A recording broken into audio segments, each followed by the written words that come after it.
Hello, my name is George Humphreys from Ashridge Canicrossers here in the lovely location of Ashridge Estate in Hertfordshire.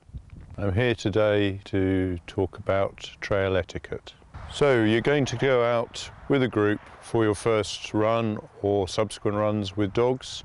It's best to know what's expected of you and your dog and to be aware of other users in the area that you are going to go canicrossing. When you turn up at the meet, there'll be other dogs there. Be aware that canicross is fun and exciting, and the dogs find it fun and exciting too. So they're all going to be a little bit lively.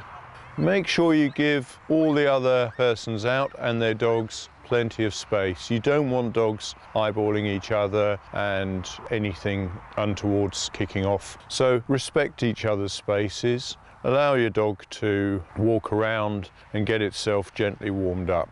What normally happens at the start of a run, everybody gathers up. The run leader will indicate that the run is about to start. Make sure you have your dog ready and then you all stream off into the forest. Don't all try and run off and be at the front to start with.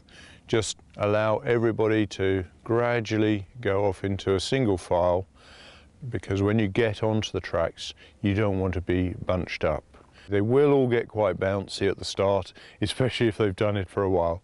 If you're at a competition or something like that, you may be asked to form up in a line to go into the competition. Again, make sure the people around you give you plenty of space. If you find they're encroaching on your space, just say to them, please give me a bit more space prior to the off. When you are attached to your dog, be aware that overall as a unit, you're going to take up about 3 meters of space. You have a 2-meter line that's connecting you and the dog. So you want to allow at least a meter either side of that 3-meter capsule when you start off. But again, don't lag miles behind when you start off, because you want to keep the group roughly together and try and go with the group. When you get out on the trail, you tend to form a single file. Sometimes you'll run alongside someone else if your dog's compatible with them. If you find you're struggling out on the trail, just shout, make the run leader aware that you need time to get your breath back. The runs that we have, we run down a line. When you get to a junction or something like that, if the run's getting very spread out, we will regroup. When you're regrouping, bring your dog to yourself under close control. Bear in mind there are other forest users. If you've got all your dogs out on a line milling around, other forest users won't necessarily be able to pass your group. We have a beginners group. The pace of that group is at the pace of the slowest person. So if they need to walk, we'll walk with them. The beginners group builds people up to around 5 kilometers. When you're out on a run, keep your eye on your dog as well. If it shows any sign of overheating or any issues, again, shout, make everybody aware that you've got a problem. We'll bring back the run, we'll check your dog's fine. If it's overheating, we'll find a way to cool it off. It might mean that we have to walk for a while just to cool the whole run off. Don't feel that you need to push yourself when you're out on a run. Different in competition, but when you're out on a run, it's about enjoyment and really appreciating the countryside that we live in. We don't have exclusive access to the woods. We're using public footpaths, public bridleways, so we are going to encounter walkers. We're going to encounter people on bicycles. You should bring the dog back to you so that it's under close control. Sometimes walkers will allow you to come past if you ask them politely. If you're pleasant, they're pleasant back. So be nice and pleasant, say good morning, is it all right to come past? Go past under control. Don't race past them. You could have your dog veer off to the side and create an issue.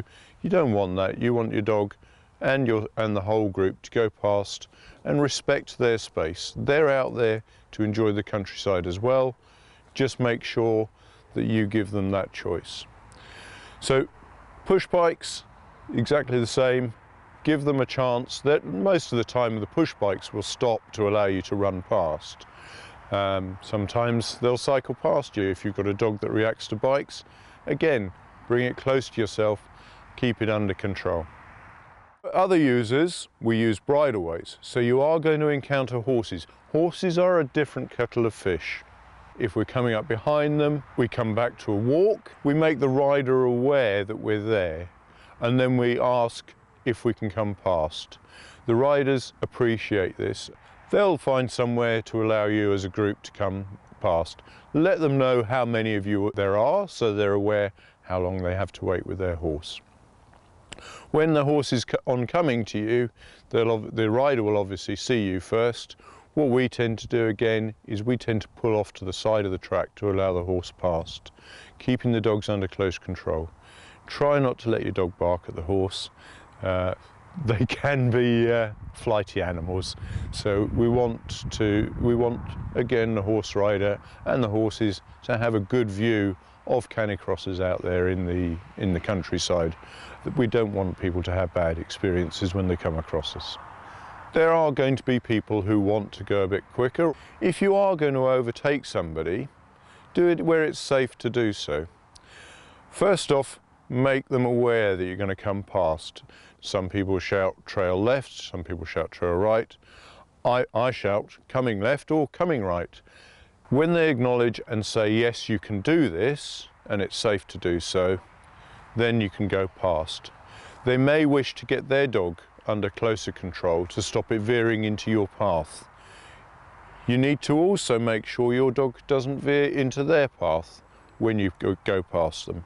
If the track's wide enough, it can be safe enough to overtake. If it's a very narrow single track, wait for a wider section before you choose to overtake. On downhills, we prefer people not to overtake. And the reason for that is when you come past somebody on a downhill, their dog is likely to take more of a pull. And the last thing you want is somebody getting pulled over as you're coming down a hill. So we prefer people not to overtake downhills. However, we do train at times to actually get dogs used to being overtaken downhill for race situations, because that will happen in a race. You will get overtaken or you will overtake people downhill. But again, even in a race, make them aware that you're overtaking, and that gives them a chance to get their dog under a bit of control. One thing to consider when you go canicrossing is noise and playfulness. We all appreciate the dogs, not everybody does. We try to find places where we can meet, where the noise of the dogs, where they're getting ready for a run, isn't going to impact people too much.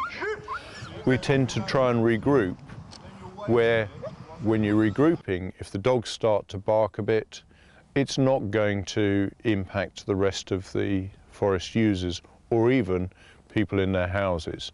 Regrouping outside someone's house, if the dogs get a bit vocal, you'll get the curtains twitching, and it's not good for Canicross as a whole to have people getting upset. At the start, I keep my dog walking around. When my dog's walking around, he makes less noise. You might find there's a trick that you can use. When you go out, be aware of the policy of the area that you're in. Poo bags are a necessity. We pick up in all the areas where people picnic and on the paths. When you pick up, you take your bag with you. You don't leave it hanging on a tree. They don't grow naturally on trees, so they don't belong on trees. In summary, for trail etiquette, be aware of yourself and your dog's actions. Be aware of other forest users and their views. The way I look at it is do unto others as you do unto yourself. Give people space, give people respect in the countryside. It's not ours, it's everybody's. Enjoy it.